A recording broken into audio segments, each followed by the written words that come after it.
महेंद्रपुर नाम का एक गांव था जहां पर एक बुढ़िया रहती थी। उसके परिवार में कोई नहीं था। उसके पूरे शरीर पर बहुत सारे छाले थे, जिस वजह से वो बहुत परेशान रहती थी। वो ठीक से उठ बैठ भी नहीं पाती थी। वो अक्सर मदद के लिए अपने घर से बाहर लोगों को आवाज देती रहती थी। बेटा, मुझे बहुत प्यास लगी है, लेकिन मेरे छालों में बहुत दर्द हो रहा है, इसलिए उठ नहीं पा रही हूँ। तुम मुझे एक गिलास पानी पिला दोगे क्या? भगवान तुम्हारा भला करेगा। अरे तेरा दिमाग खराब हो गया है क्या बुढ़िया? भला मैं तुझे पानी क्यों पिलाऊं? तुझे पानी पिलाया तो तेरी तरह ही मेरे पूरे शरीर में छाले पड़ जाएंगे। मोहन बुढ़िया को दुत्कार कर वहाँ से चला जाता है। बुढ़िया कई लोगों को पानी के लिए आवाज देती है, लेकिन कोई भी उसे पानी नहीं पिलाता। बुढ़िया पूरी रात प्यासी रहती है। अगली सुबह उसके छालों में थोड़ा आराम होता है तो वो उठकर पानी पीती है। इस गांव के लोगों के भीतर तो जरा सी भी दया नहीं है। कोई इतना भी दयालु नहीं कि मुझे एक गिलास पानी ही पिला देता। बहुत भूख लग रही है, राशन वाले के पास जाकर थोड़ा राशन ले आती हूँ। बुढ़िया सरोज राशन वाले के पास राशन लेने के लिए जाती है तो उसे देखकर राशन वाले की दुकान पर खड़े सभी लोग वहाँ से भाग जाते हैं। इन सब लोगों को क्या हो गया बेटा? ये सब यहाँ से भाग क्यों गए? तू तो मुझसे ऐसे पूछ रही है जैसे तुझे कुछ पता ही नहीं। तू जानती है ना, सब गांव वाले तुझसे कितने डरते हैं। तेरी वजह से उन सबको भी छाले हो जाएंगे, फिर भी गांव में घूमती रहती है। अरे अपने घर में टिक कर नहीं बैठा जाता क्या तुझसे? भगवान ने मुझे ऐसा शरीर दिया है, लेकिन कम से कम मुझसे ऐसे बात तो मत करो। इसमें भला मेरी क्या गलती है? और मेरी वजह से किसी और को छाले नहीं होंगे। मेरे पति को कभी मेरी वजह से छाले नहीं हुए, न कभी मेरी सासू माँ को। तो फिर तुम लोगों को मेरी वजह से छाले कैसे हो जाएंगे? अरे हाँ, हम लोगों को तुझसे छाले नहीं होंगे, लेकिन अपने पति और सास की तरह तू हम सबको भी मार देगी। जा यहाँ से। चली जाऊंगी बेटा, लेकिन मुझे बस थोड़ा सा राशन दे दो। मेरे घर में बिल्कुल भी राशन नहीं है। मुझे बहुत जोर से भूख लगी है। एक बार बोला ना, जा यहाँ से। और अगर तूने मुझसे राशन खरीद लिया तो फिर कोई गांव वाला मुझसे राशन नहीं खरीदेगा। राशन वाला सरोज को राशन नहीं देता और उसे धक्के मार कर वहाँ से निकाल देता है। सरोज पूरे दिन अपने घर में भूखी बैठी रहती है। तभी शाम को उसे बाहर से बहुत अच्छी खाने की खुशबू आती है। वो बाहर निकलकर देखती है तो गांव में किसी के यहाँ भंडारा हो रहा था। अरे वाह, गांव में तो भंडारा हो रहा है, जाकर भंडारे में ही खाना खा लेती हूँ। बहुत भूख लगी है। सरोज भंडारे में खाना खाने के लिए बैठ जाती है, लेकिन उसे देखकर लोग तरह तरह की बातें करने लगते हैं। छी छी, ये छालों वाली बुढ़िया यहाँ पर कहाँ से आ गई? अगर इसके साथ बैठकर भंडारा खाया तो हम लोगों के भी पूरे शरीर पर ऐसे ही छाले हो जाएंगे। बुढ़िया, तुझे जरा सी भी शर्म नहीं आती क्या? तुझे कितनी बार बोला है कि हम लोगों से दूर रह कर, लेकिन फिर भी हम लोगों के आसपास भटकती रहती है। खुद जैसी है चाहती है कि बाकी सब भी वैसे ही हो जाएं। इसे निकालो यहाँ से। गांव के लोग सरोज को बहुत बुरा भला कहते हैं और सरोज रोती हुई वहाँ से अपने घर आ जाती है। वो बेचारी 2 दिन से भूखी थी। न तो गांव वाले उसे राशन दे रहे थे और न ही उसे समारोह में खाने दे रहे थे। अगले दिन उसकी भूख और ज्यादा बढ़ गई। वो मदद की आस लेकर गांव वालों के घर गई। सरला बेटी, मुझे बहुत भूख लगी है। देखो, तुम मुझे छुओ मत, लेकिन मुझे 2 रोटी खाने के लिए दे दो। तुम जमीन पर 2 रोटी लाकर रख दो तो मैं वो 2 रोटी लेकर चली जाऊंगी। हाय, कितनी बेशरम बुढ़िया है तू। कल रात को तेरी इतनी बेइज्जती हुई, उसके बाद भी मुंह उठाकर यहाँ पर रोटी मांगने के लिए आ गई। इधर आकर मेरे बच्चों को बीमार करेगी क्या? नहीं है मेरे पास तेरे लिए कोई रोटी। सरला सरोज को बेइज्जत करके वहाँ से भगा देती है। लेकिन सरोज को इतनी भूख लगी थी कि वो मदद के लिए सब गांव वालों का दरवाजा खटखटाती है, लेकिन कोई भी गांव वाला उसे खाने को एक रोटी भी नहीं देता। वो बेचारी बुढ़िया भूख से तड़प कर अपना दम तोड़ देती है। अगले दिन जब गांव वालों को ये पता चलता है तो उन्हें इस बात का कोई अफसोस भी नहीं होता और कोई उसका अंतिम संस्कार भी नहीं करता। वो पुलिस स्टेशन में उसके मरने की खबर लिखवाते हैं तो कुछ लोग आकर सेवा भाव से सरोज का अंतिम संस्कार करते हैं। सरोज ने कभी अपने जीवन में किसी के साथ कुछ बुरा नहीं किया था, लेकिन फिर भी लोगों ने उसके साथ ऐसा व्यवहार किया। उन लोगों के कारण सरोज की जान गई, इसलिए सरोज की आत्मा को मुक्ति नहीं मिल पाई और वो छालों वाली। मुझे बहुत तेज भूख लगी है, मुझे अभी क्या भी खाना चाहिए। उस दिन सबसे पहले सरला ने मुझे खाना देने से मना किया था, तो सबसे पहले उसी के घर जाऊंगी। छालों वाली चुड़ैल जाकर सरला के घर का दरवाजा खटखटाती है। सरला जैसे ही दरवाजा खोलती है तो अपनी आंखों के सामने छालों वाली चुड़ैल को देखकर वो बुरी तरह डर जाती है। मुझे बहुत भूख लगी है, मुझे गर्मा गर्म खाना चाहिए। सरला उसे खाना नहीं देती और वहाँ पर रखा बेलन उसके ऊपर फेंक कर मारती है। जिससे छाले वाली चुड़ैल के छालों में और ज्यादा दर्द हो जाता है। सरला तुरंत ही अपने घर का दरवाजा बंद कर लेती है, लेकिन चुड़ैल को उसके ऊपर और ज्यादा गुस्सा चढ़ जाता है। जीते जी तो इन लोगों ने मेरे साथ जो किया सो किया, लेकिन मेरे मरने के बाद भी ऐसा बर्ताव, अब तो इन्हें सबक सिखाना ही पड़ेगा।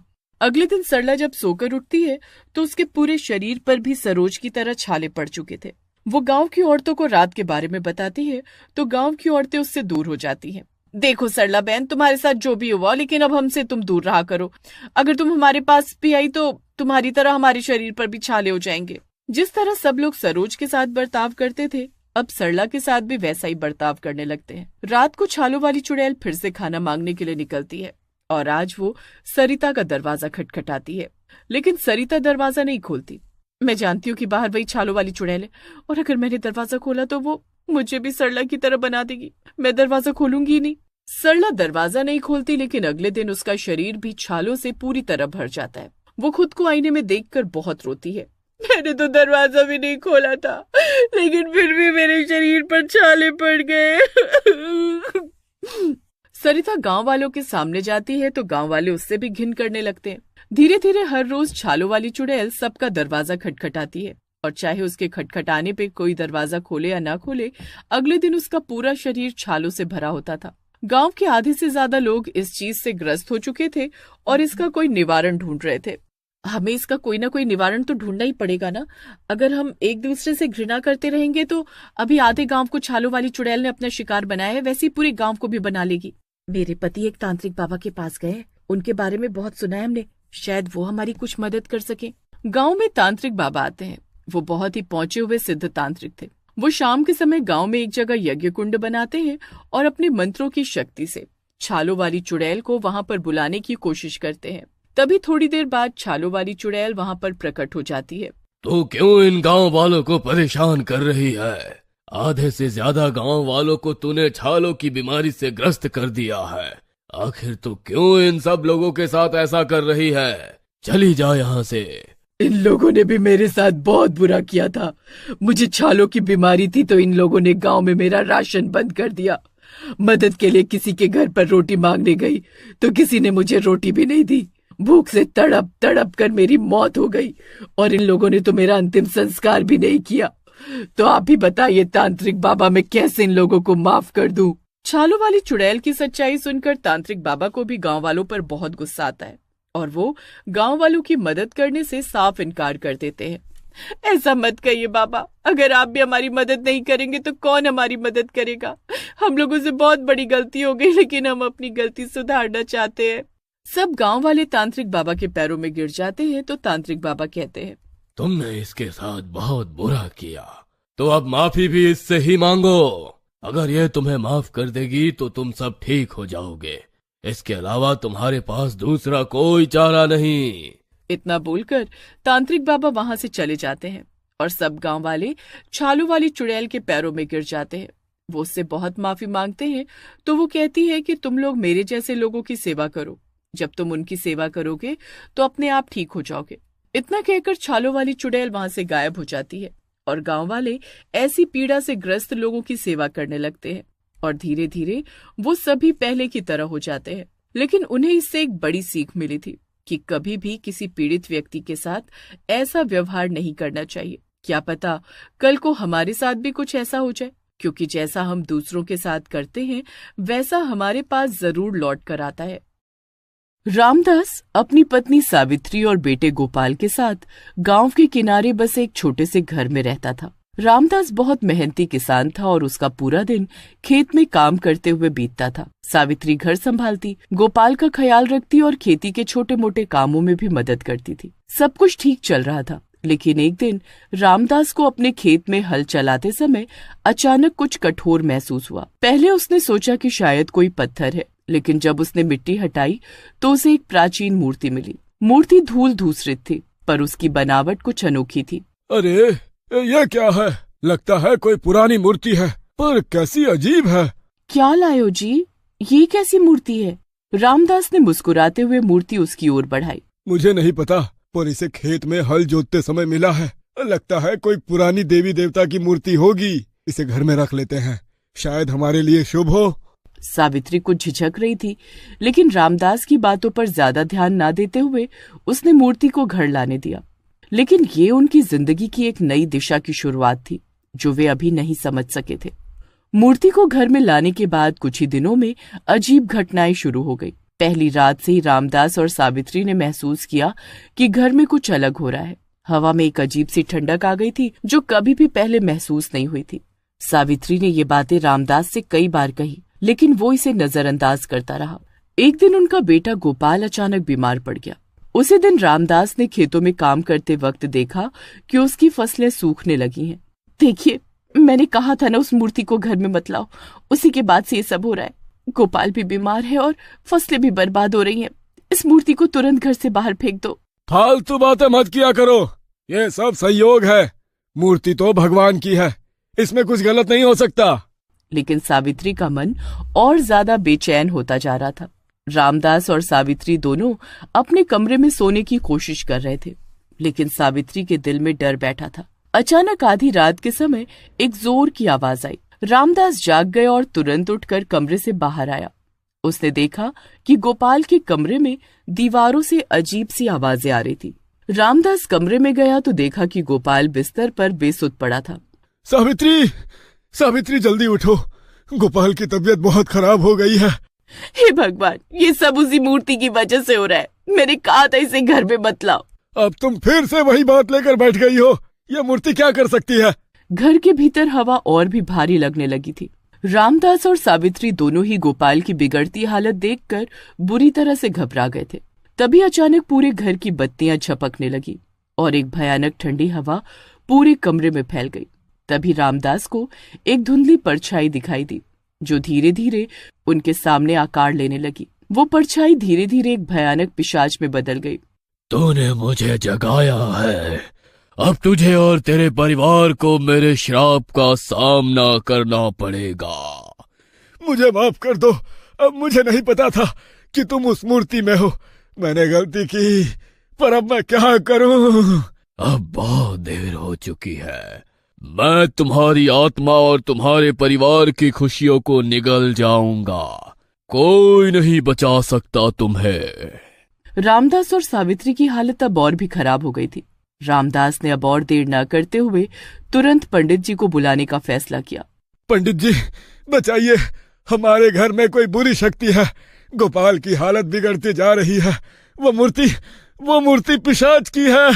तुमने एक शापित आत्मा को जगा दिया है। वो मूर्ति एक पिशाच की थी जिसे वर्षों पहले शाप दिया गया था। अब वो तुम्हारे परिवार को नष्ट करने पर तुला है, लेकिन अभी भी समय है। अगर तुम उसकी आत्मा को वापस उसी जगह पर भेज दो तो सब ठीक हो सकता है। पंडित जी ने रामदास को बताया कि उसे मूर्ति को उसी स्थान पर वापस दफनाना होगा जहां से वो मिली थी।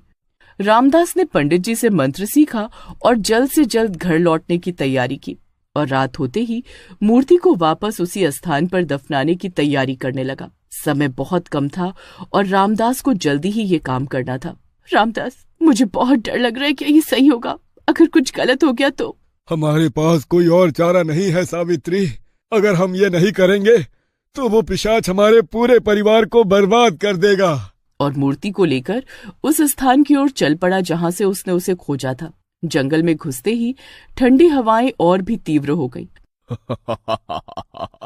तूने मुझे जगाया था, अब क्या मुझे वापस सुलाएगा? रामदास डर से कांपते हुए मूर्ति को वापस जमीन में गाड़ने लगा और पंडित जी के बताए मंत्र का रामदास ने पूरी ताकत से पंडित जी का दिया हुआ मंत्र पढ़ना शुरू किया। हवा अब और भी तेज हो गई थी। उसकी हंसी अब और भी खौफनाक हो चुकी थी। रामदास का मन डर और घबराहट से भर गया था, लेकिन उसने हिम्मत नहीं हारी। तू क्या समझता है कि इस मंत्र से मुझे डरा देगा? मैं शापित हूँ, लेकिन अब तेरे परिवार पर भी वही शाप लगेगा। जैसे जैसे रामदास मंत्र पढ़ता गया, पिशाच की परछाई और भी विकराल होती गई। वो हवा में ऊपर उठने लगा, लेकिन रामदास ने मंत्र का उच्चारण और तेज कर दिया। अचानक पिशाच जोर जोर से चिल्लाने लगा, लेकिन जैसे ही रामदास ने मूर्ति को पूरी तरह से मिट्टी में दबा दिया, पिशाच का शरीर धुएं में बदलने लगा। तूने मुझे हराया, लेकिन ये अंत नहीं है। पिशाच की हंसी धीरे धीरे मध्यम होती गई और उसकी काली परछाई एक बार फिर अंधेरे में खो गई। रामदास थका हुआ और घबराया हुआ था, लेकिन उसने राहत की सांस ली। जब पिशाच की परछाई अंततः गायब हो गई, रामदास ने एक गहरी सांस ली। उसे लगा जैसे एक भारी बोझ उसके कंधों से उतर गया हो। उसे पंडित जी की दी हुई सलाह याद आई और उसने अपने मन में ठान लिया कि अब उसे अपने परिवार के पास लौटना है। मुझे ये सब खत्म करना होगा और अब मैं अपने परिवार के साथ रहूंगा। रामदास ने मूर्ति को पूरी तरह से दफनाने के बाद खेत से बाहर जाने का मन बनाया। जैसे वो घर की ओर बढ़ा, उसने आसमान में हल्का सा बादल देखा जो धीरे धीरे हटने लगा। रामदास, तुम लौट आए? क्या सब कुछ ठीक है? हाँ सावित्री, सब ठीक है। वो पिशाच अब हमें परेशान नहीं करेगा। सावित्री ने राहत की सांस ली और उनके बीच का तनाव थोड़ी देर के लिए मिट गया।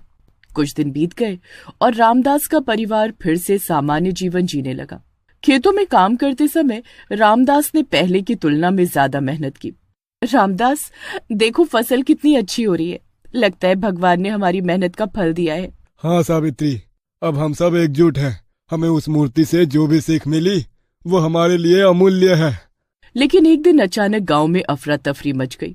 एक बूढ़ी औरत आई और सभी को चेतावनी देने लगी। सुनो, गांव में एक नया खतरा आ रहा है।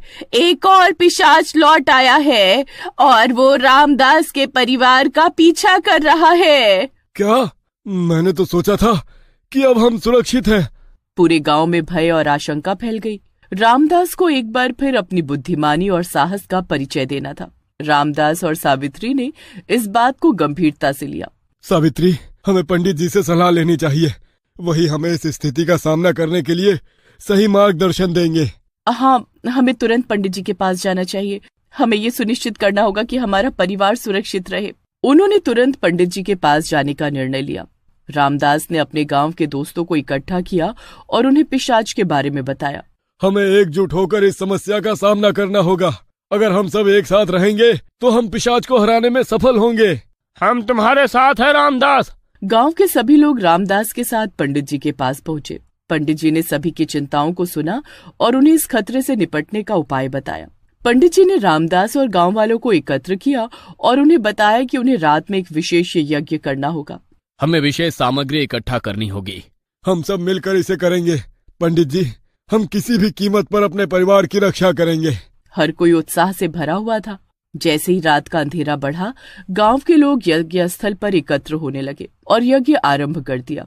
यज्ञ की अग्नि की लपटें आसमान को छू रही थी। पंडित जी ने मंत्रोच्चारण करना शुरू किया। हे देवताओं, हमें शक्ति दो कि हम इस पिशाच का सामना कर सकें। जैसे ही यज्ञ की अग्नि प्रज्वलित हुई, अचानक वहां ठंडी हवा चलने लगी। गांव वालों को महसूस हुआ कि कुछ अदृश्य शक्ति उनके चारों ओर घूम रही है। अचानक पिशाच का रूप उस धुएं में प्रकट हुआ और उसका चेहरा गुस्से से भरा हुआ था। तुम सब क्या कर रहे हो? तुम मेरी शक्ति को खत्म नहीं कर सकते। हम तुम्हें खत्म करने के लिए आए हैं। तुम्हारे द्वारा लाए गए सभी दुखों का अंत होगा। वो तड़पने लगा और अंततः उसकी चीख गूंजने लगी। नहीं, मैं नहीं जा सकता। धीरे धीरे पिशाच की शक्ति समाप्त होने लगी और वो धुएं में विलीन हो गया। अब वो कभी लौट नहीं सकेगा। तुम सबने आज अपनी एकता से एक बड़ी जीत हासिल की है। रामदास और सावित्री के चेहरे पर राहत की मुस्कान है। उन्होंने मिलकर अपने परिवार और गांव को एक भयानक संकट से बचाया है। अब सब कुछ सामान्य हो गया है और उनका गांव फिर से खुशहाल हो जाएगा।